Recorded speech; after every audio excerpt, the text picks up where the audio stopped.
لله رب العالمين والصلاة والسلام على سيد المرسلين أما بعد فأعوذ بالله من الشيطان الرجيم بسم الله الرحمن الرحيم.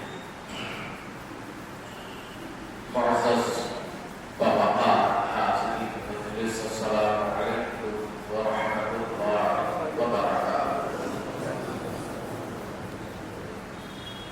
اللہ پاک کا ضرور فضل و کرم اور اس کے حبیب محمد صلی اللہ علیہ وآلہ وسلم کی نظر عنایت یہ خالق کائنات نے ہمیں پہلے مرتبہ اپنے محبوب کے ذکر کی توفیق عطا فرمائی.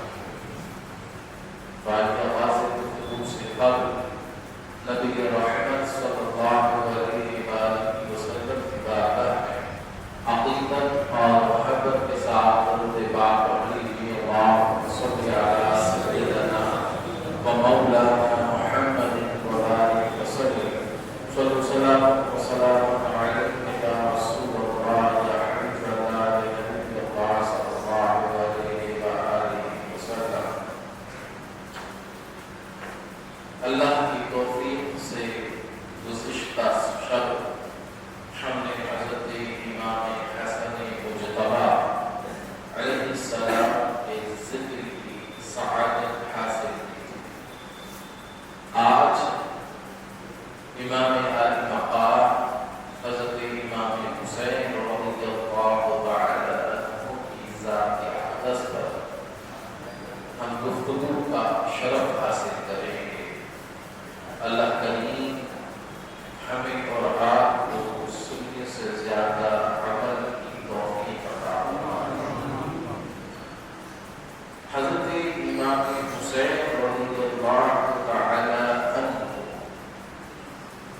نبی رحمت صلی اللہ علیہ وآلہ وسلم کی نواسے ہیں. مولائے کائنات کے بیٹے ہیں, سیدہ کے بیٹے ہیں اور امام حسن مجتبی کے چھوٹے بھائی ہیں. اور کائنات کے اندر اگر ہم غور کریں تو ہمیں رشتوں کے اعتبار سے اتنی عظمت والی ذات نظر نہیں آتی. اور اسی لیے حضرت عمر رضی اللہ تعالی عنہ نے ایک مرتبہ کچھ مال آیا تو وہ لوگوں میں تقسیم فرما رہے تھے. تو جب حضرت حسن اور حضرت حسین کی باری آئی تو ان دونوں لوگوں کو 500 درہم آپ نے بطور تحفہ دیے اور اپنے بیٹے حضرت عبداللہ بن عمر کو کچھ کم رقم عطا کرے. تو جب شام میں گھر پہنچے تو کہا ابا جان بات سمجھ نہیں آئی, میں آپ کا سگا بیٹا ہوں, آپ نے مجھے کم مال دیا ہے, حسن اور حسین کو زیادہ دیا ہے, تو بڑی عجیب سی بات ہے. تو حضرت عمر رضی اللہ تعالی عنہ نے کہا کہ بیٹھو اور تم اپنا کمپیریزن, اپنا موازنہ کس کے ساتھ کر رہے ہو؟ کائنات میں مجھے سی ذات نہیں ہے, اگر ہے تو دکھاؤ. کیا ان کی نانا جیسا تمہارا نانا ہے؟ تو خاموش ہے. کہا کہ جیسی ان کی ماں ہے حضرت فاطمہ, کیا تمہاری ماں ایسی ہے؟ علی کی کیا عظمتیں ہیں, کیا تمہارا باپ ایسا ہے؟ عاجزی کے طور پر فرمایا. کہا کہ وہ ہر اعتبار سے افضل ہے, تو تم اس پر کبھی مت سوچنا کہ برابری کر سکتے ہو, ان کا مقام بڑا بلند بالا. اس سے ایک بات اور پتہ چلی کہ کئی لوگ آپ کو اس طرح کے ملیں گے جو آپ کو یہ باتیں بتائیں گے کہ بھائی تاریخ پڑھو, اتہاس اٹھا کر کے دیکھو. حضرت عمر رضی اللہ تعالی عنہ کا تعلق جناب سیدہ سے اچھا معاذ اللہ نہیں تھا. اگر یہ اچھا نہیں ہوتا تو جو یہ الفاظ آ رہے ہیں کہ اپنے بیٹے سے زیادہ حسنین کریمین کو نواز رہے ہیں, اس سے پتہ چلتا ہے کہ ان کے دل میں اہل بیت اتنی محبت تھی. اور امام حسین رضی اللہ تعالی عنہ کے تعلق سے نبی رحمت صلی اللہ علیہ وآلہ وسلم نے فرمایا کہ حسین مجھ سے ہے اور میں حسین سے. اتنی بڑی بات ہے کہ اللہ کے نبی فرمائے کہ میں حسین سے. اس پر غور کیا جائے. اللہ کے نبی تو مالک کل ہیں، مالک مختار ہیں، اللہ نے بڑی عظمتوں سے نوازا، مگر یہ کیا بات ہوئی کہ میں حسین سے. تو علماء نے فرمایا کہ بات یہ ہے کہ دین جب دنیا میں اللہ نبی علیہ السلام لے کر کے آئے تو امام حسین تک سارا کام اللہ کے نبی کے ذریعے سے چل رہا. اور کربلا کے بعد جو دین ہم تک پہنچا وہ امام حسین کے ذریعے سے پہنچا. اگر امام کی قربانی نہ ہوتی تو پھر دین کو بالکل ایسا کر دیا جاتا، سب خلط بند کر دیا جاتا اور وہ چیزیں ہمارے سامنے ہوتی، شریعت کا چہرہ بگاڑ کے رکھ دیا جاتا کہ ہم ناجائز و حرام کام بھی شاید سمجھ کے کر رہے ہیں. مگر امام نے اپنا پورا قلبہ قربان کر کے، اپنا پورا کلانہ لوٹا کر کے ہمیں وہ دین دیا جو اللہ کے نبی نے بتایا. اسی لیے نبی پاک علیہ السلام نے فرمایا کہ مجھ سے حسین ہے اور میں حسین سے ہوں. اور پھر رسول علیہ السلام نے فرمایا کہ حسین سے دوستی مجھ سے دوستی ہے، حسین سے دشمنی مجھ سے دشمنی ہے، حسین سے لڑائی نبی سے لڑائی ہے، اور نبی سے لڑائی کس سے ہے؟ اللہ سے ہے. اور ہم کائنات میں کتنی طاقتور ہو جائیں کبھی اللہ سے جیت سکتے نہیں ہے معذرت. تو امام علی مقام سے جو محبت ہے وہ در حقیقت حضور سے محبت ہے. امام حسین سے جو محبت ہے، جو عقیدت ہے، وہ کس کے لیے ہے؟ وہ اللہ کے لیے. تو نبی کا ذکر بھی جو ہم کر رہے ہیں، کئیوں کو خیال آئے گا کہ بھی اللہ کے ذکر کی محفل سجا لیتے ہیں، مگر لوگوں کو معلوم نہیں کہ ان کا ذکر بھی در حقیقت اللہ ہی کا ذکر ہے. جب ہم ان کی سیرت پڑھیں گے، ان کے تعلق سے جانیں گے، اس پر کلام ہوگا، زندگی میں تبدیلی لائیں گے، تو کس کو راضی کریں گے آپ زندگی بدل کر کے؟ آپ نمازی ہوتے ہیں تو نمازی بن کر کس کو راضی کر رہے ہیں؟ یقینی طور پر خالق کائنات کی رضا حاصل. تو آپ کا ذکر حضور کا ذکر ہے، اور حضور کا ذکر خالق کائنات کا ذکر ہے. اور پھر نبی رحمت صلی اللہ علیہ وآلہ وسلم نے ارشاد فرمایا کہ مجھ سے محبت کرنا در حقیقت اللہ سے محبت کرنا. یعنی جو حضور سے محبت کا دعویٰ کرے تو سمجھ لو کہ وہ اللہ سے محبت کرتا ہے. اور حضرت جابر رضی اللہ تعالی عنہ فرماتے ہیں کہ جسے پسند ہو کہ کسی جنتی جوانوں کے سردار کو دیکھے، امام حسین کی طرف اشارہ کر کے فرمایا کہ اس جوان کو دیکھے، دنیا میں ہی دیکھ لے کہ جسے جنتی جوانوں کا سردار دیکھنا ہو. قربان جائیے کہ امام حسین کی عظمت پر کہ نبی رحمت صلی اللہ علیہ وسلم نے کیا عظمتیں بیان فرمائی ہیں. اور امام علی مقام سے تعلق دیکھیں کہ حضور علیہ السلام مسجد میں تشریف لائے اور فرمایا کہ چھوٹا بچہ کہاں ہے؟ تو حضرت امام حسین رضی اللہ تعالیٰ کو دوڑتے ہوئے آئے اور حضور علیہ السلام کی گود میں بیٹھ گئے اور نبی پاک صلی اللہ علیہ وسلم کی داڑھی مبارک سے کھیل کر لگے. ذرا تصور کیجیے کہ وہ کیا منظر ہوگا کہ اللہ کے نبی منبر پر ہو اور وہ چودھری کے چاند سے بڑھ کر چمکتا دمکتا چہرہ لیے امام حسین آ رہے ہوں. دنیا میں بچے ہوتے تو بچے تو ویسے ہی خوبصورت ہوتے ہیں، ان کو گلے لگانے کا جی چاہتا ہے، چومنے کا جی چاہتا ہے، مگر وہ بچہ کہ جس کو نبی پاک علیہ السلام گودی میں اٹھا کر سونگتے ہو، ساری دنیا چونکتی ہے، حضور سونگتے ہیں۔ صحابہ نے عرض کیا بات سمجھ نہیں آتی، دنیا تو بچوں کو چونکتی ہے مگر آپ سونگ رہے ہیں۔ اللہ کے نبی علیہ السلام نے فرمایا کہ بظاہر تو یہ حسین ہے، در حقیقت جنت کے پھول کو سونگ رہا۔ میرا حسین جنت کا پھول ہے۔ کیا منظر ہوگا کہ جب حسین دوڑتے ہوئے آئے ہوں گے۔ اور میں نے کل بھی کہا تھا کہ حضور کی شفقت دیکھیے کہ حضور ممبر پر ہے۔ اگر میں یہاں خطاب کر رہا ہوں، بچہ آ کے ڈسٹرب کرنے لگی تو شاید میں بھی کہوں گا کہ ہٹتا کیوں نہیں، مگر امام علی مقام کی عظمت نبی پاک علیہ السلام کو اس امت کو سکھانی تھی، بتانا تھا کہ یہ کوئی عام ذات نہیں ہے، یہ بڑی عظمت و رفعت و بلندیوں والا ذات ہے کہ جس سے میں محبت فرما رہا ہوں۔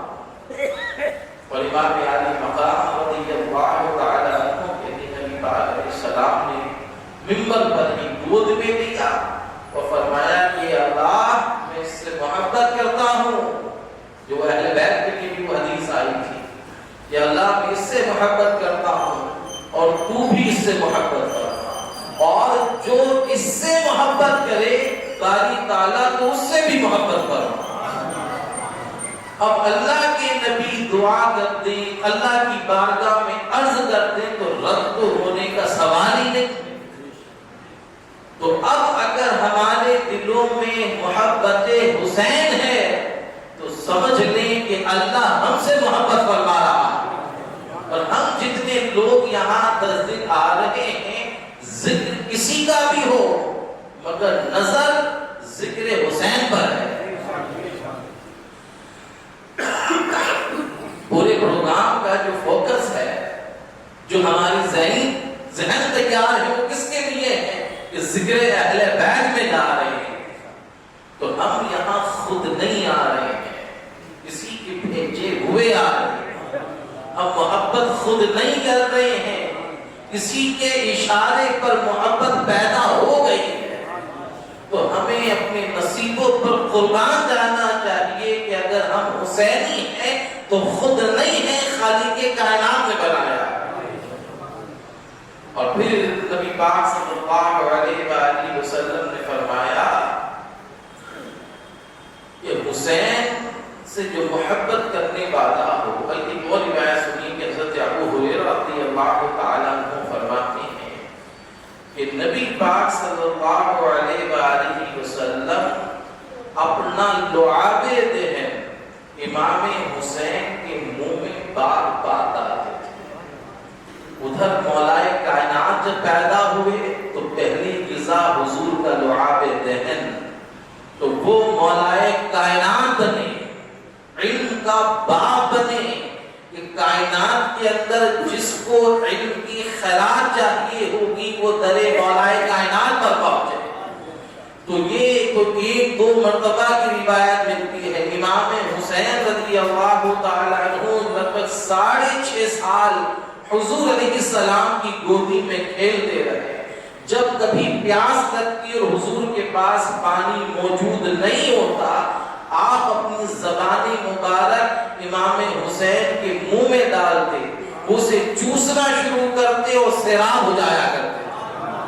جناب سیدہ فرماتی کہ پیاس کی شدت ہوتی کہ بلک رہے ہوتے، اور امام نبی پاک علیہ السلام انہیں گودی میں بھرتے، اپنی زبان چساتے اور پھر ایسے ہو جاتے کہ جسے کسی نے پیڑ بھر کے پانی پلا دیا۔ اور حضور علیہ السلام کا لعاب دہن اور نبی پاک صلی اللہ علیہ وآلہ وسلم کا بار بار جھومنا، حضور کا کانوں پر گھمانا امام کا کی عظمتوں کو بیان کرتا ہے۔ اور حضرت علامہ جامی رحمۃ اللہ علیہ فرماتی کہ روز حضور صلی اللہ علیہ وسلم حضرت امام حسین رضی اللہ تعالیٰ عنہ کو اپنے داہنے اور اپنے صاحبزادے حضرت ابراہیم کو دائیں جانب لے کر کے بیٹھے ہوئے تھے، گودی میں جیسے بیٹھتا ہے کہ بلندہ مان کے بیٹھے، نبی پاک علیہ السلام بیٹھے ہیں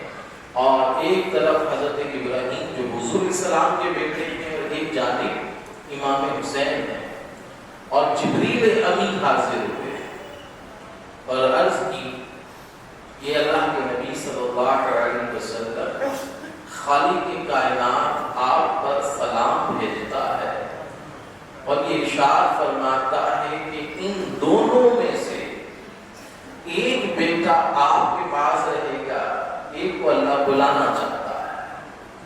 اب بڑی تکلیف دہ سچویشن ہوگی کہ اگر کسی سے کہا جائے کہ دو بیٹے بیٹھے ہوں تو ان میں سے ایک کو جانا پڑے گا، تو یقینی طور پر کوئی کسی سے کتنی محبت کرے اولاد سے بڑھ کر تو نہیں کرے گا، یا پھر یہ کہے گا کہ میں ڈیسیژن نہیں لیتا، اللہ پاک جس کو چاہے لے لے۔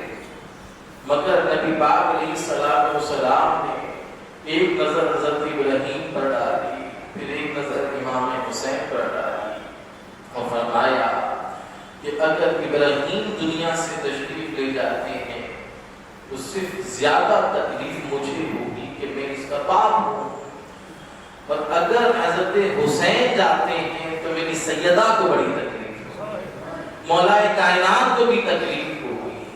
کہا کہ جبرائیل میں اپنے نواسے حسین پر اپنے بیٹے ابراہیم کو قربان کرتا ہوں، اور 3 دن نہیں بیتے کہ حضرت ابراہیم کا وصال ہو گیا۔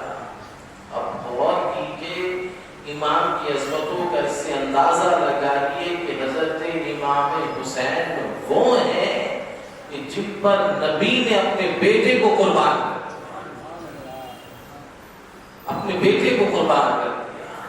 کیا عظمت ہے امام علی مقام رضی اللہ تعالی عنہ کی، اور نبی پاک صلی اللہ علیہ وآلہ وسلم نے ارشاد فرمایا، حضرت اسامہ بن زید فرماتے ہیں کہ ایک رات میں کسی ضروری کام سے اللہ کے نبی کی بارگاہ میں حاضر ہوا اور حضور علیہ السلام چادر مبارک اوڑھے ہوئے تھے، اور میں نے دیکھا کہ اندر سے کسی کی ہلنے کی آہٹ سی ہو رہی ہے۔ پہلے تو میں نے نہیں پوچھا، پھر انہوں نے پوچھ ہی لیا کہ اللہ کے نبی یا چادر میں کچھ ہے؟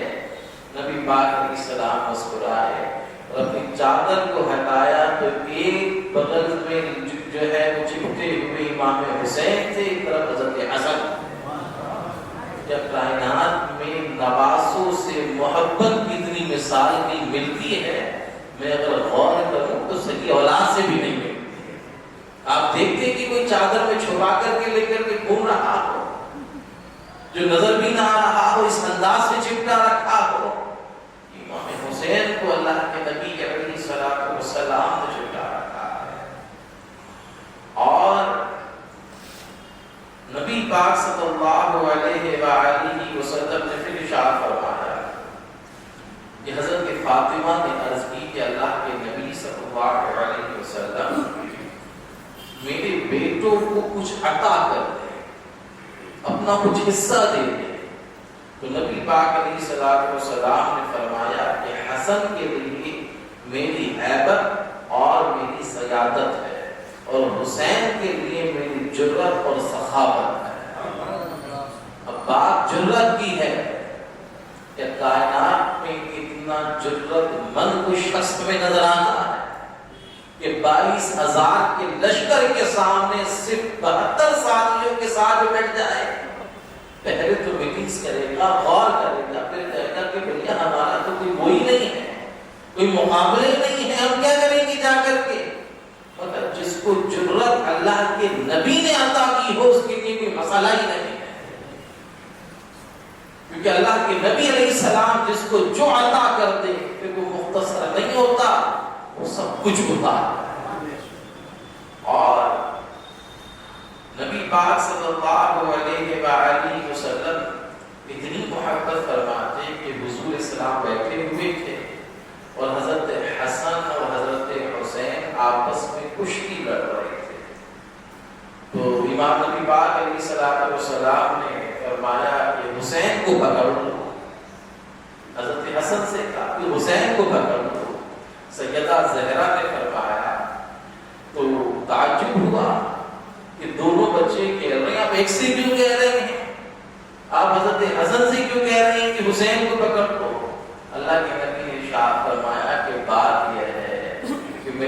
حسن سے کہا کہ حسین کو پکڑ دو، اور حسین سے جبرائیل کہہ رہے ہیں حسن کو پکڑ دو.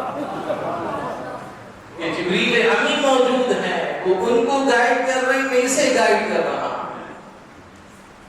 جن بچوں کے کھیل میں نبی کی ذات شامل ہو، جب بچے کھیل رہے ہوں، جبریل امی آ رہے ہوں، ان کی عظمتوں کا اندازہ نہیں لگا سکتے. اور یہ بھی ذہن میں رکھیں کہ صحابہ کرام اور اہل بیت کا جو ہم تولنا شروع کر دیں نا کہ کون بھاری ہے اور کون ہلکا ہے، یہ ہمارا کام نہیں ہے. فضیلت میں صحابہ کی جو عظمتیں ہیں وہ بلند بالا ہیں. صحابہ سے جو ہمارا تعلق ہے در حقیقت وہ افضلیت کی وجہ سے ہے، اور اہل بیت سے جو تعلق ہے وہ فقط محبت کی وجہ سے ہے، دل سے ہے. اور حالانکہ بھی حضور کی اولاد ہے، حضور السلام نے اپنی آل کہا ہے، اللہ کے نبی نے انہیں چوما ہے، اللہ کے نبی نے کہا کہ ان سے محبت کرو. اگر نبی کے گھر والوں سے محبت نہ ہو تو کائنات میں بتاؤ پھر کس سے محبت کی جائے؟ اور ایک محبت تو یہ ہوتی کہ بھئی ہم خود ہی کر رہے ہیں، اور ایک قرآن نے جن کی محبت کو فرض کر دیا ہو کہ اب یہ تمہارا معاملہ نہیں کہ کرو یا نہ کرو، تمہیں تو ہر حال میں کرنی ہے کہ میرا محبوب ان سے محبت کرتا ہے. تم کہیں بھاگ کر کے جا ہی نہیں سکتے کہ تم یہ کرو کہ بھئی چلو دیکھیں کہ ابھی میرا تعلق نہیں جڑ لگا. نہیں، یہ تو تمہیں جوڑنا پڑے گا، یہ تمہارے اوپر میں نے فرض کر دیا ہے. اور امام علی مقام رضی اللہ تعالی عنہ کی شہادت کا تذکرہ اور یہ جو کچھ ہونے والا تھا وہ ایسا نہیں ہے کہ وہ سب کچھ اچانک سے ہو گیا. اللہ کے نبی صلی اللہ علیہ وآلہ وسلم لوگوں کو بتا چکے تھے، اللہ نے خبر دے دی تھی. جب حضرت حسین کی ولادت بسعادت ہوئی تو حضرت ام فضل رضی اللہ تعالی عنہ نے خواب دیکھا کہ نبی پاک صلی اللہ علیہ وآلہ وسلم کے جسم مبارک کا ایک ٹکڑا کاٹ کر کے ان کی گود میں دیا گیا ہے. اب وہ بڑی پریشان ہو گئی. صبح ہوئی، اللہ کے نبی کی بارگاہ میں حاضر ہو کہ اللہ کے نبی، میں نے ایسا بڑا بھینکر ڈراؤنا خواب دیکھا ہے جس سے میں بہت پریشان ہوں. اللہ کے نبی علیہ السلام نے فرمایا کہ بیان کیجیے. جب بیان کیا تو بتایا کہ میں نے ایسے خواب دیکھا کہ آپ کے جسم مبارک کا ایک ٹکڑا کاٹ کر کے میری گود میں رکھ دیا گیا ہے. اللہ کے نبی علیہ السلام مسکرا پڑے، کہا بڑا اچھا خواب دیکھا ہے، بڑا اچھا خواب دیکھا ہے. کہا کہ اس میں اچھا کیا ہے؟ کہا کہ عنقریب فاطمہ کی یہاں ایک بیٹا پیدا ہوگا اور ام فضل کو سب سے پہلے تمہیں گود میں دیا گیا ہے. اب حضرت امام کی عظمتیں اس سے بھی ظاہر ہوتی ہیں کہ امام حسین حضور سے جدا نہیں ہے. کہ خواب میں کیا دیکھا کہ ٹکڑا کاٹ کر کے گود میں دیا گیا، اور حضور فرما رہے ہیں کہ اس کی تعبیر یہ ہے کہ ایک بیٹا سیدہ کے یہاں پیدا ہوگا اور وہ تمہاری گود میں دیا جائے گا. نبی پاک صلی اللہ علیہ وآلہ وسلم نے فرمایا کہ ایک فرشتہ اللہ کے نبی کی بارگاہ میں حاضر ہوا اور عرض کی کہ نبی رحمت صلی اللہ علیہ وسلم، جو یہ آپ کا بیٹا حسین ہے، اس کو کچھ لوگ بڑی بے دردی کے ساتھ، ظلم کے ساتھ، شدت کے ساتھ قتل کر رہے ہیں، اور میں اس زمین کو بھی دیکھ کر کے آیا ہوں کہ جہاں انہیں شہید کیا جا رہا ہے. نبی پاک صلی اللہ علیہ وسلم کی آنکھوں سے آنسو جاری ہو گئے اور کہا کہ اگر حضور اجازت دیں تو میں وہاں کی آپ کو مٹی بھی لا کر کے دے سکتا. اب وہ فرشتہ مٹی لے کر آیا. اللہ کے نبی علیہ السلام نے وہ مٹی حضرت ام سلمہ کو عطا کی اور حضرت ام سلمہ نے اس مٹی کو لیا، ایک شیشی میں ڈالا. نبی پاک علیہ السلام نے فرمایا کہ وہ فرشتہ بتا کر کے گیا ہے کہ جب یہ مٹی خون میں تبدیل ہو جائے سمجھ لینا حسین کو شہید کر دیا گیا، سمجھ لینا کہ حسین کو شہید کر دیا گیا۔ اور یہ بھی غور کرنے کی بات جو میں نے دوسرے درس میں کہا تھا کہ اللہ کے نبی اللہ کی عطا سے سب جانتے ہیں، تو اللہ کے نبی علیہ السلام چاہتے تو جس کو چاہتے مٹی عطا کر دیتے، مگر اللہ کے نبی کو معلوم تھا کہ میری ازواج میں اب کوئی بچے گا نہیں، صرف ام سلمہ بچے گی، اور امام حسین کی شہادت تک میری ازواج مطہرات میں بے حیات ہوگا تو وہ حضرت ام سلمہ ہوگی، اور نبی پاک علیہ السلام نے انہیں ہی وہ مٹی عطا کری۔ اور تاریخ بتاتی ہے کہ جب امام شہید ہوئے اور مٹی سرخ ہو گئی تو سب سے پہلی خبر مدینے کے اندر جو ملی وہ حضرت ام سلمہ کو ملی، اس لیے کہ جب انہوں نے دیکھا کہ جو مٹی پر نظر پڑی تو وہ خون میں تبدیل ہو چکی، کیونکہ اس زمانے میں کوئی فون تو تھا نہیں کہ کال کر دی جاتی کہ یہ مارکا ہو چکا ہے، خبر ملتی بھی کئی دن بیت جاتے کہ کربلا سے مکہ مدینے کی دوری بہت زیادہ ہے، مگر سب نے سلمہ نے فرمایا کہ مجھے جو خبر دی تھی اللہ کے نبی نے جو خواب بتایا تھا وہ امام کو شہید کر دیا گیا ہے۔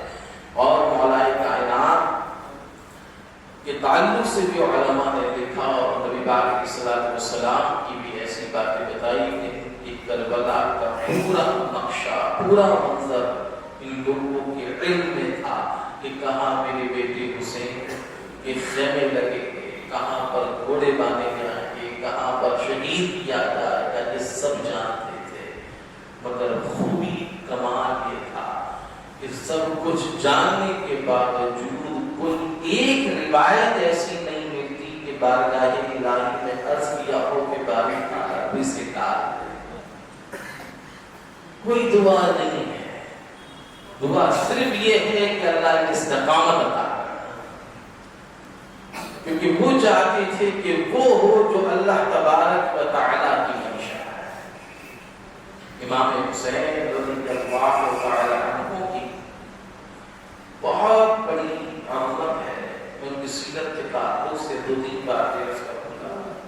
یہ حضرت ابو ہریرہ رضی اللہ تعالی عنہ فرماتے ہیں کہ مجھے پتہ چلا کہ امام حسن اور امام حسین کے درمیان کسی وجہ سے شکر رنجی ہو گئی ہے، یعنی معمولی سی بات پر ناراضگی ہو گئی ہے، جیسے بچے کھیل رہے ہوں ناراضگی ہو جاتی ہے، شام کو پھر وہ ایک ہو جاتے ہیں۔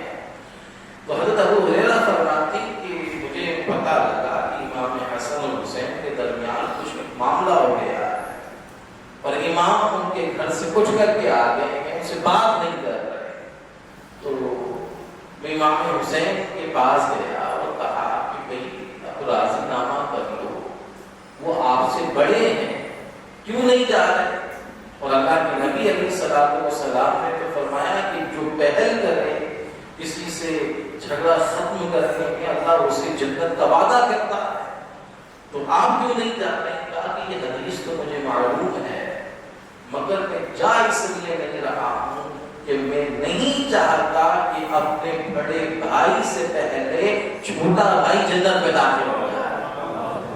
مجھے بھائی کا ادب ہے، اور جب وہ انہیں یاد آئے گا، یہ حدیث ذہن میں آئے گی تو وہ خود میرے پاس آ جائیں گے۔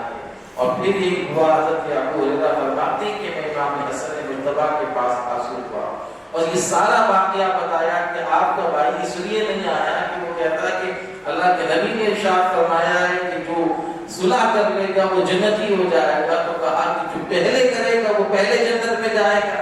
تو وہ فرماتے ہیں اور عرض کرتے ہیں کہ مجھے بھائی سے بڑی محبت ہے، تو اس معاملے میں بھی میں بھائی سے آگے بڑھنا نہیں چاہتا۔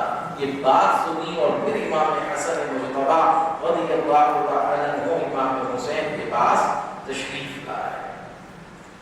اب آپ غور کریں کہ ہمارا تعلق اپنے بڑوں کے ساتھ کیسا ہے، ہمارا رویہ بڑوں کے ساتھ کیسا ہے۔ یہ نوجوان بچے بیٹھے ہوئے ہیں، یہ غور کریں کہ اپنے بڑے بھائیوں سے، اپنے کزن سے، اپنے دوسرے لوگوں سے ہمارا ادب کا معاملہ کیا ہے۔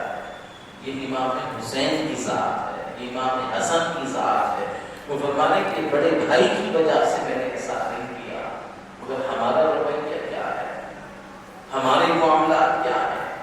مجھے تو حیرت ہوتی ہے، اور ہم میں سے شاید کئی لوگ کہتے ہیں کہ اللہ نے انہیں نوازا ہو کہ جن گھروں کے اندر نوکر کام کر رہے ہوتے ہیں، تو میں دیکھتا ہوں کہ ان کی اولادیں اسی نام سے انہیں پکار رہی ہوتی ہیں کہ جس نام سے باپ پکارتا۔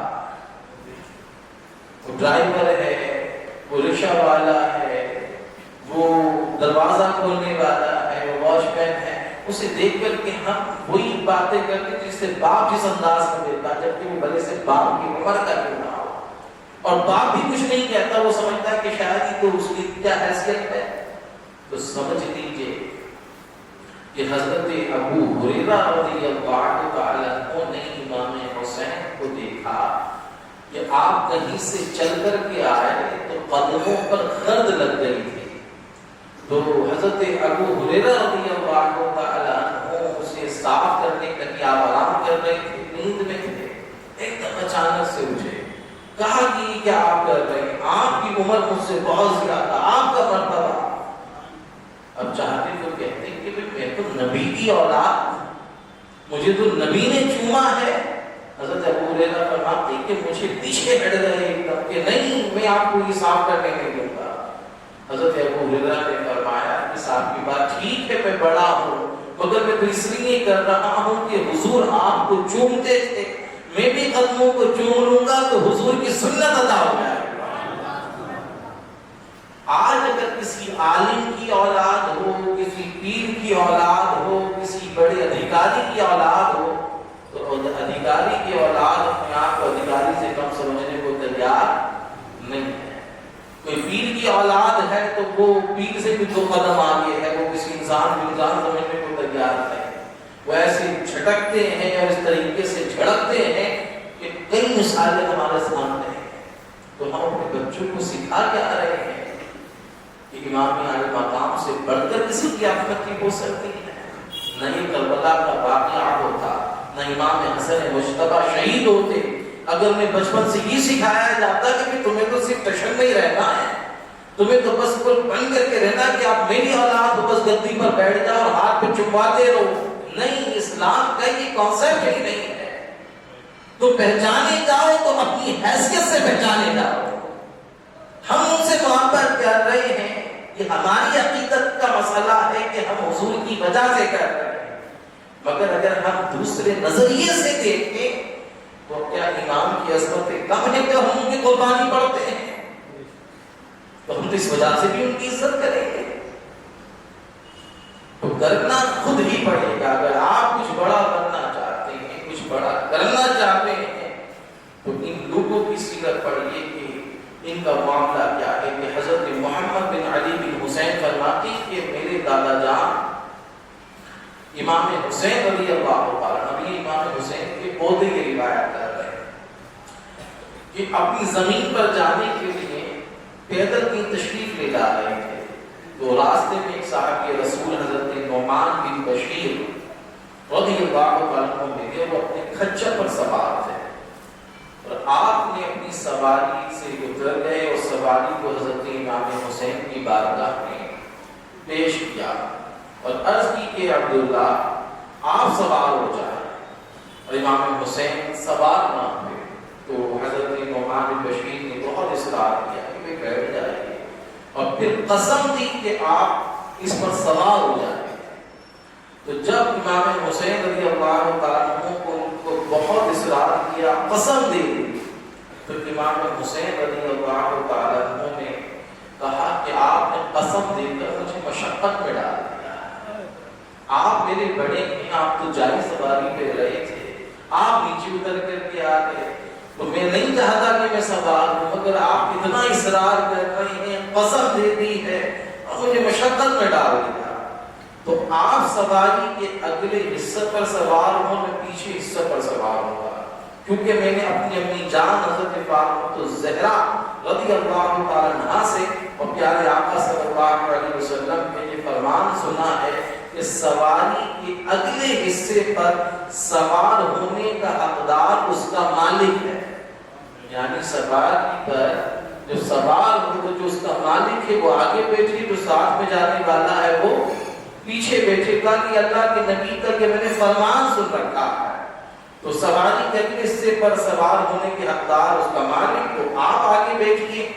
تو حضرت نعمان بن بشیر نے کہا کہ رسول اللہ صلی اللہ علیہ وسلم کی شہزادی نے سچ فرمایا، میں نے اپنے ابو جان حضرت بشیر سے بھی ایسا ہی سنا تھا جسے حضرت بی بی فاطمہ نے ارشاد فرمایا، اور رسول اللہ صلی اللہ علیہ وسلم نے یہ بھی ارشاد فرمایا کہ الا من اذن، یعنی سوائے اس کے جو اس کی سواری کا مالک اجازت دے دے۔ اور کہ آپ نے یہ فرمان سنا کہ سواری کا مالک آگے بیٹھے، تو حضرت فاطمہ نے بھی حق فرمایا، ان کے بابا جان نے بھی حق فرمایا، آپ نے بھی حق سنا، مگر ذرا میری بھی تو سن لیں۔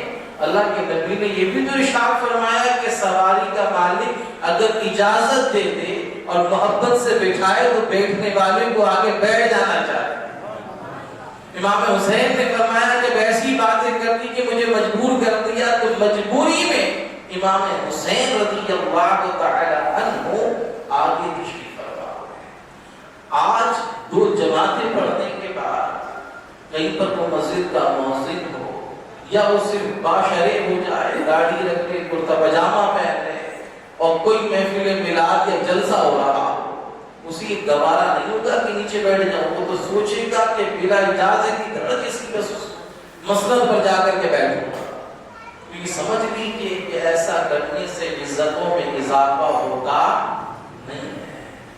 آپ جتنے پیچھے بیٹھیں گے پھر لوگ آپ کو آگے بلائیں تو وہ لوگ نہیں بلائیں گے، اللہ ان کے دلوں میں ڈالے گا، اور جو عزت اللہ کی بارگاہ سے ملے گی وہ دنیا کے لوگ کتنی چاہے دینا چاہیں مگر وہ عزتوں میں اضافہ کر سکتے نہیں ہے۔ وہ ایمان کی ذات، امام سے کہا جاتا کہ یہ سواری ہے، ارے یہ تو خادم ہے، یہ تو ہمارے بابا کے ہاتھ پیر چھونے والے لوگ، انہوں نے دیکھا کہ میں بابا کے منبر پر بیٹھتا تھا، ان کے مصلے پر رہتا تھا، حضور کی پیٹھ پر بیٹھ کر کے میں نماز کی حالت میں کودتا تھا، ارے مجھے سواری دے رہے تو میں تو پیچھے ہٹو گئی، اچھا وہ تم آتا، مجھے تو بیٹھنا نہیں، میرا تو حق ہے یہ، مگر نہیں، امام کی عاجزی انکساری دیکھیں، کیونکہ انہیں معلوم تھا کہ اللہ کے نبی نے فرمایا کہ دو چیزیں چھوڑے جا رہا ہوں، قرآن اور اہل بیت، تو یہ جو کچھ کریں گے وہ ہمیں دیکھ کر کے کریں گے۔ تو اخلاق کی وہ اس بلندیوں پر تھے، ان عظمتوں پر تھے کہ جہاں ہمارا گمان بھی نہیں جا سکتا، جہاں ہم سوچ بھی نہیں سکتے کہ امام کی عظمتیں کیا ہوں گی۔ اور پھر روایتوں میں آتا ہے کہ امام علی مقام رضی اللہ تعالی عنہ کی سخاوت کا حال یہ تھا کہ جیسے کل میں نے عرض کیا تھا کہ امام حسن کی بارگاہ میں کوئی آ جاتا تو وہ خالی نہیں جاتا تھا، امام خود دیا کرتے، وہی حال حضرت امام حسین کا تھا۔ بلکہ روایت میں آتا ہے کہ ایک شخص آپ کے پاس حاضر ہوا اور اس نے کہا کہ میں فلاں جگہ سے آیا ہوں، چہرے پر تھکاوٹ کے اثرات ہے، نظر آ رہا تھا کہ کہیں اس کی معاملات بڑے خستہ ہیں۔ آپ نے اپنے خادم کو بلایا، وہ کہا کہ بھی کچھ ہے ہمارے پاس، تو کہا کہ جو حضرت پورے مہینے کا جس سے خرچ چلتا ہے اس میں سے صرف 200 درہم بچے ہوئے، آگے کئی دن بچے ہیں، لوگ آئیں گے، مہمان آئیں گے، گھر میں کھانے کا بھی معاملہ صرف اتنے ہی ہیں۔ امام حسین رضی اللہ تعالی عنہ نے فرمایا کہ جو کچھ ہمارے گھر میں ہے اس کا پہلا حق اس کا ہے کہ یہ سائل آیا ہے، اس لیے کیونکہ ہم کو کھانا کھا چکے ہیں نا، مگر اس کا چہرہ بتا رہا کہ کئی دن سے بھوکا ہے۔ کہا کہ حضور پھر بعد میں کیا ہوگا، سب دے دیں گے؟ کہا کہ اللہ بہتر رزق عطا فرمائے۔ یہ لوگوں کی گھرانہ ایسا گھرانہ ہے کہ ہمیں جو کچھ ملنا ہے وہ انہیں کے وسیلے سے ملنا ہے، انہیں کے صدقے سے ملنا ہے۔ ہم چاہے عزتوں کی بات کریں، ہم بلندیوں کی بات کریں، اگر مسلمان عروج چاہتے ہیں، بلندیوں پر جانا چاہتے ہیں، تو آگے جانے میں بلندی نہیں ہے بلکہ پلٹ کر کے قدموں میں آ جائیں تو پھر عظمت عطا، اللہ بلندی عطا فرمائے۔ اور امام علی مقام رضی اللہ تعالی عنہ کی ذات تو بڑی بلند بالا ذات، حضرت عمر کے سینکڑوں ایسے واقعات آپ کو کتابوں میں ملیں گے جو حضرت اہل بیت اطہار کی عظمت اور رفعت کی طرف اشارہ کریں گے کہ وہ آپ اہل بیت سے کتنی محبت فرماتے تھے۔ آج کی میں دو باتیں بتاؤں گا، دو چار ایسے واقعات کہ وہ تو اہل بیت اور امام حسین کی ذات رہی کہ جو ان کے ساتھ بھلائی کرے اس کی تو کیا عظمت ہے، مگر جو صرف ان کی اولادوں کی بھی اگر خدمت کرے تو اللہ اس کا بھی اجر ضائع نہیں فرماتا۔ روایتوں میں آتا ہے کہ خاتون علوی خاتون تھی، علوی خاتون کو تھی جو مولا کائنات کے سلسلے نسب سے ہو، یعنی امام علی مقام کے کسی سلسلے سے آ رہی وہ سید ہو، تو کہا کہ وہ علوی سید تھی، اس کے شوہر کا انتقال ہو گیا اور جس جگہ وہ گھر پر رہتی تھی اس کے مالک نے نکال دیا، 3 بیٹیوں کو لے کر کے وہ دیہات سے شہر میں آئے، اسے پتا چلا کہ بڑا امیر ترین شخص جو یہاں کا امیر ہے وہ بہت لوگوں میں مال بانٹتا ہے، یہ کرتا ہے۔ اس نے پتا پوچھا تو لوگوں نے بتایا کہ کھلا جگہ پر ایک چبوتری پر بیٹھا ہوا شخص کوئی شہر کا امیر ہے۔ اس نے کیا کیا کہ بچیوں کو مسجد میں بیٹھا دیا اور خود وہاں پہنچی، تو اس امیر کو سلام کہا اور کہا کہ بھئی میں ایسے ایسے آئی ہوں اور حضور السلام کے خاندان سے ہوں، میری مدد کر دو۔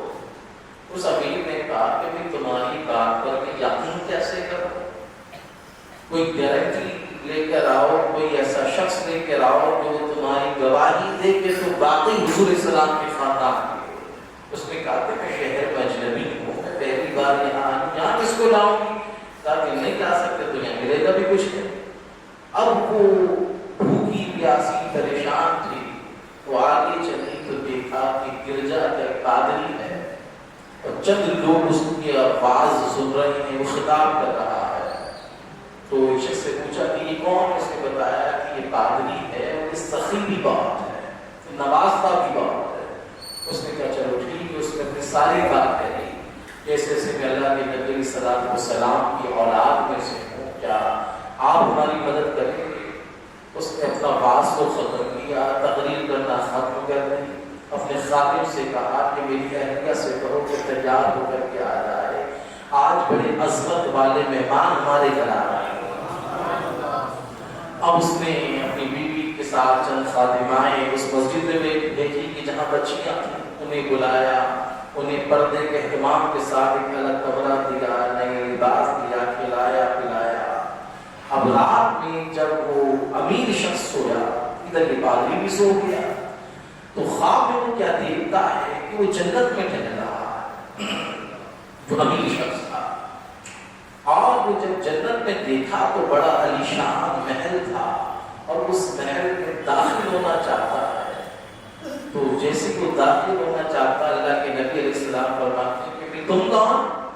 کہا کہ حضور میں آپ کا امتی ہوں۔ کہا کہ اس کی کوئی گواہ لے کر آؤ۔ کہا کہ حضور میں کیسے گواہ لے کے آؤں، تو سب جانتی کہ میں آپ کا امتی ہوں، آپ کا خادم ہوں۔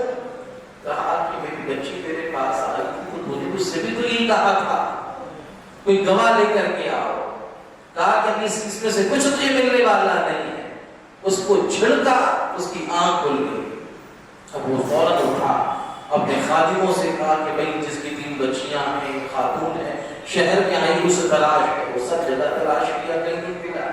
آخر میں کسی نے بتایا کہ وہ جو شہر کا پادری ہے اس کے گھر میں یہ موجود ہے۔ وہ وہاں گیا اور جانے کے بعد کہا کہ بھئی جو تم نے رات کھلایا پلایا، لباس وغیرہ دیا ہوگا، اس کے بدلے میں ایک روایت کے مطابق میں تمہیں 1,00,000 درہم دے گا اور ان مہمانوں کو میرے حوالے کر دو۔ اس نے کہا 1,00,000 کی بات نہیں، جتنی چاہے دولت دے دو، مگر مہمان کو نہیں ملے، جو ثواب مجھے ملنا وہ تو تمہیں نہیں دوں گا۔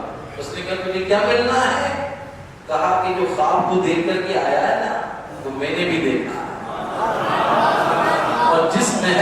بات کر رہا تجھے نکال دیا گیا ہے اور اللہ کے رسول نے مجھے عطا کر دیا.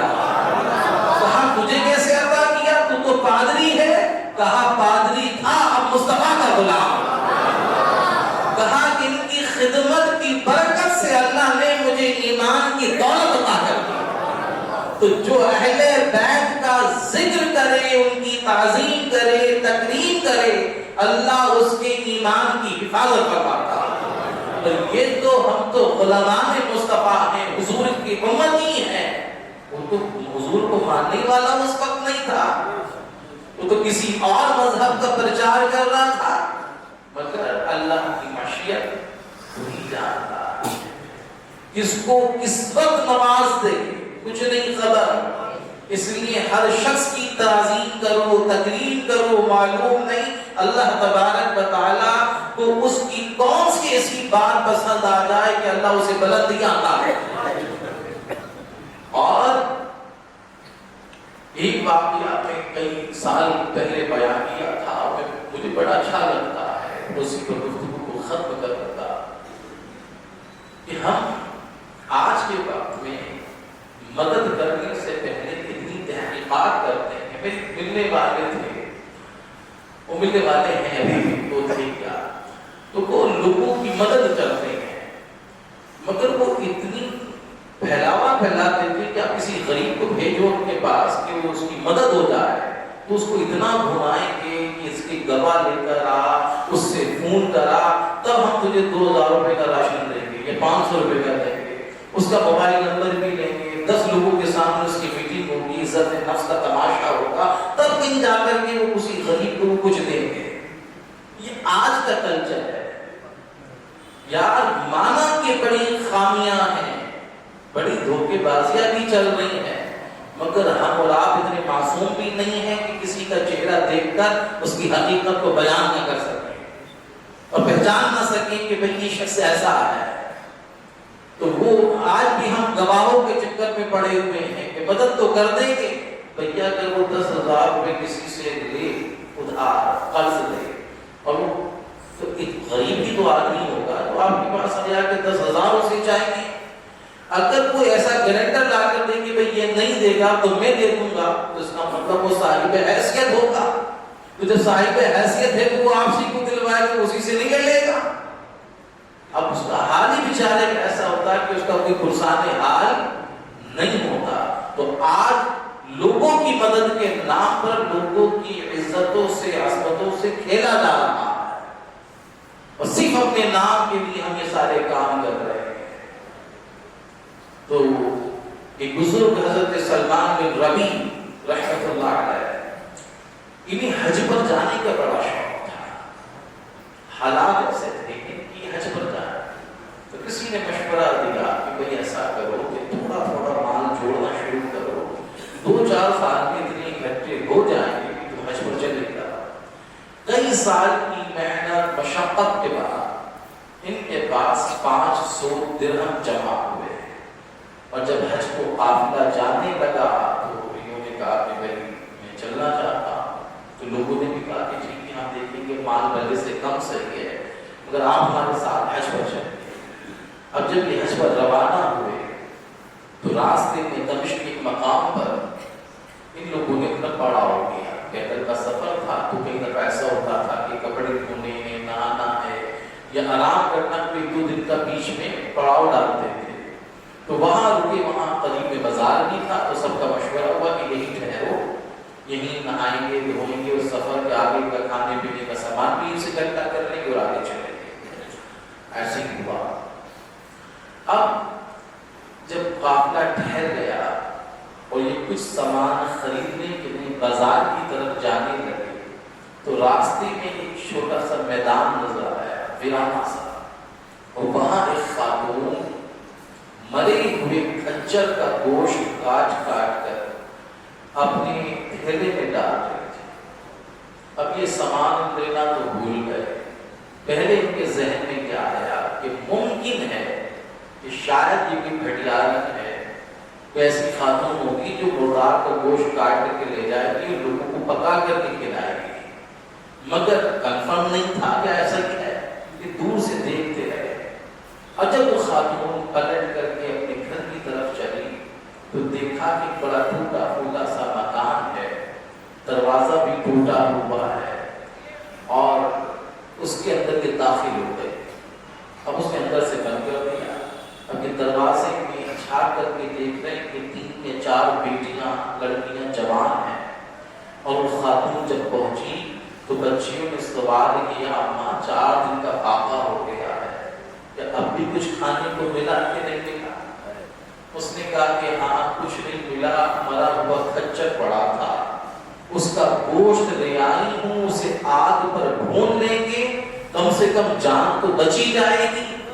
ابھی جب یہ سب دیکھ رہے تھے، انہوں نے اندر باہر سے آواز دی کہ بی بی اللہ کے پاس سے یہ مت کھانا کہ یہ حرام ہے، مسلمانوں کے لیے مردار کا گوشت کھانا جائز نہیں ہے۔ اس نے کہا کہ بھئی کیا تم ہمیں شریعت سکھاتے ہو؟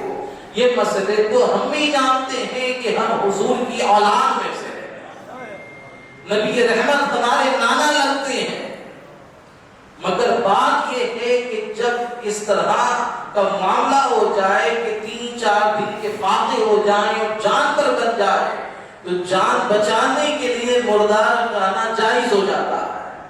تو ہم تو جان بچا رہے حرام کا کر رہے ہیں۔ کہا کہ بی بی جب تم نے اتنا انتظار کیا، اتنا برداشت کیا ہے تو بس کچھ دیر کی مجھے مہلت دے۔ یہ دوڑ کر کے اپنے ساتھیوں کے پاس گئے اور کہا کہ بھئی وہ جو 300-500 درہم ہے وہ میں نکال رہا ہوں، اور آپ لوگ حج پر جائیں، میرے حج پر جانے کا ارادہ نہیں ہے۔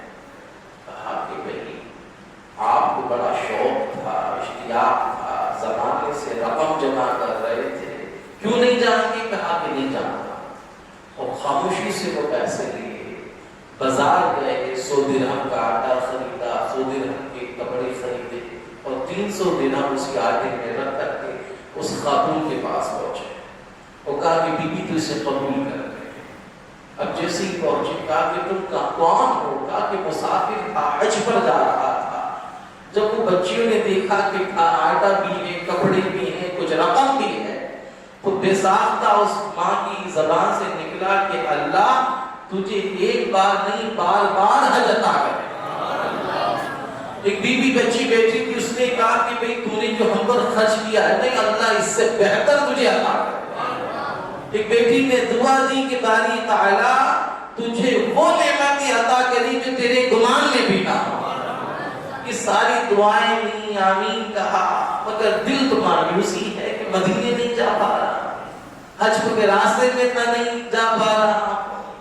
اب سوچا کہ بھئی جب تک یہ حاجی لوگ لوٹ کر کے آئیں گے میں یہیں قیام کرتا ہوں۔ تو جہاں یہ ڈیرے پڑے تھے میں کسی مسافر خانے کے آرام میں رک گئے کہ ان کے آنے کا انتظار کروں گا۔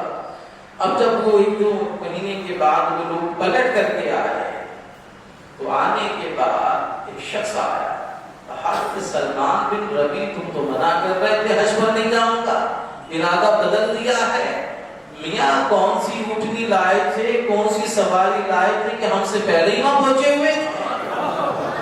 کہا کہ بھئی میں تو گیا ہی نہیں وہاں۔ بولے نہیں، ہم نے دیکھا تم خانہ خدا کا طواف کر رہے تھے، تم ایسے عبادت کر رہے تھے۔ کہا کہ بھئی میں تو گیا ہی نہیں۔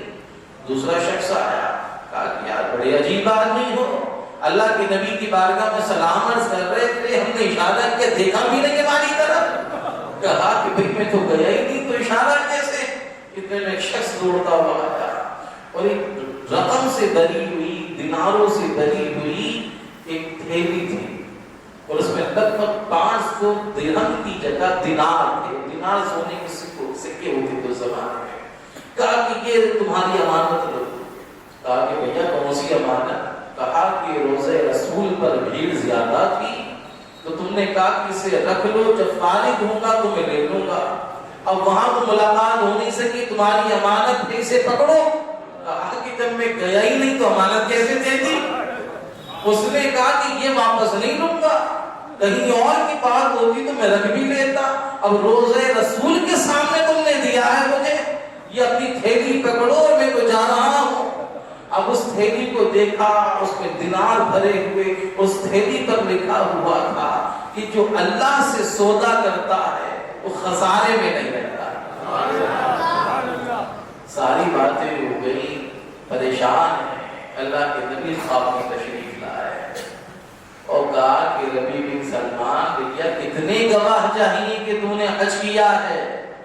کہا حضور بات صحیح ہے، آپ کہہ رہے ہیں حج کیا ہے، مگر میں تو یہاں تھا، حج کیسے کر لیا؟ مگر آپ اللہ کے نبی آپ کہہ رہے ہیں حج کیا، تو حج کیا ہوگا، مان لیا یہ رقم بھی میری ہوگی، مگر میں گیا نہیں تھا۔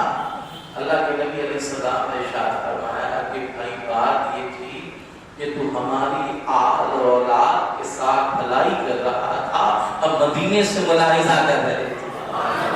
ہم نے عرض کی باری تعالیٰ یہ بندہ تیرا جو ہے میری بچیوں کے ساتھ بھلائی کر رہا ہے تو اسے حج کا ثواب دے دے۔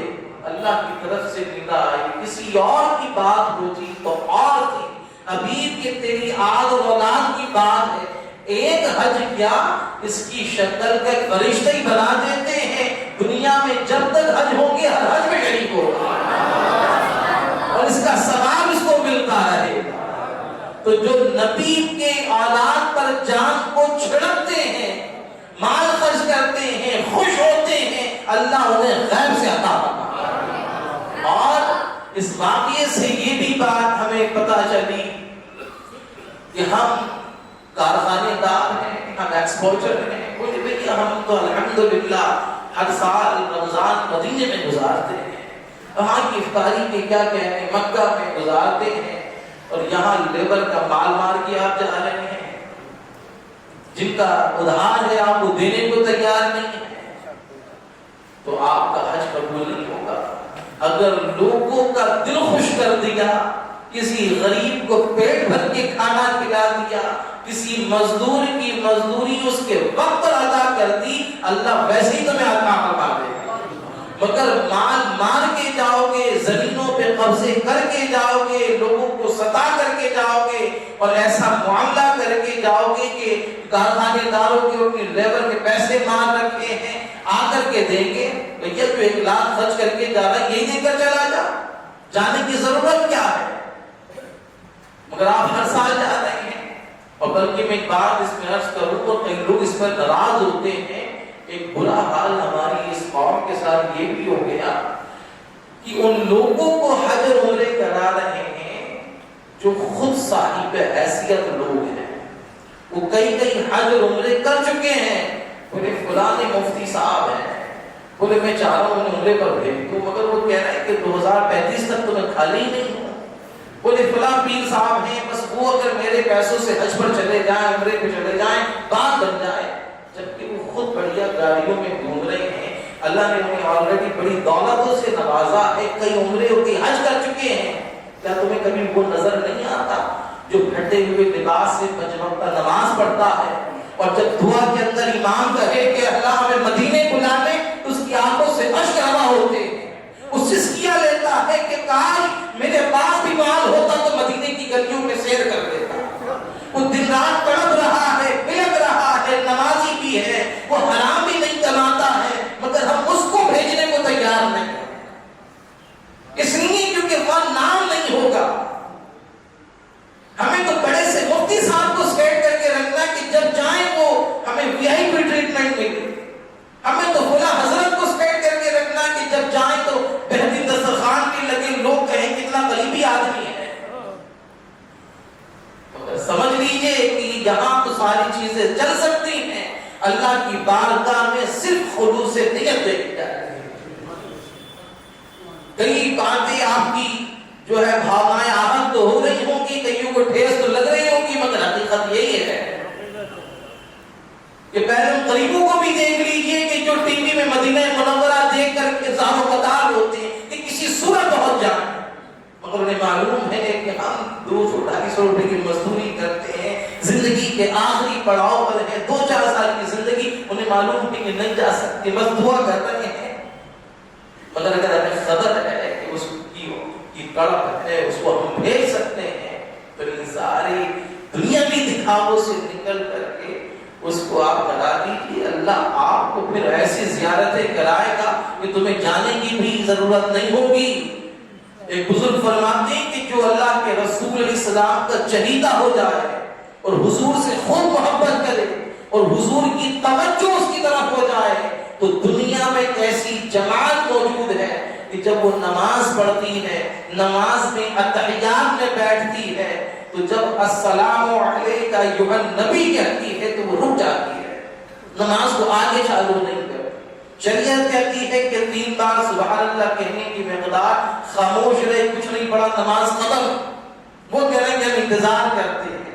کہا بھائی کیوں انتظار کرتے ہو، نماز نہیں ٹوٹے گی؟ کہا بات یہ ہے کہ ہم سلام کر دیتے ہیں السلام علیکہ ایھا النبی، اب نبی کے جواب کا انتظار کرتا ہے، ادھر سلام پڑھ دیا ہے، ادھر جواب آتا ہے، پھر نماز شروع کرتے ہیں۔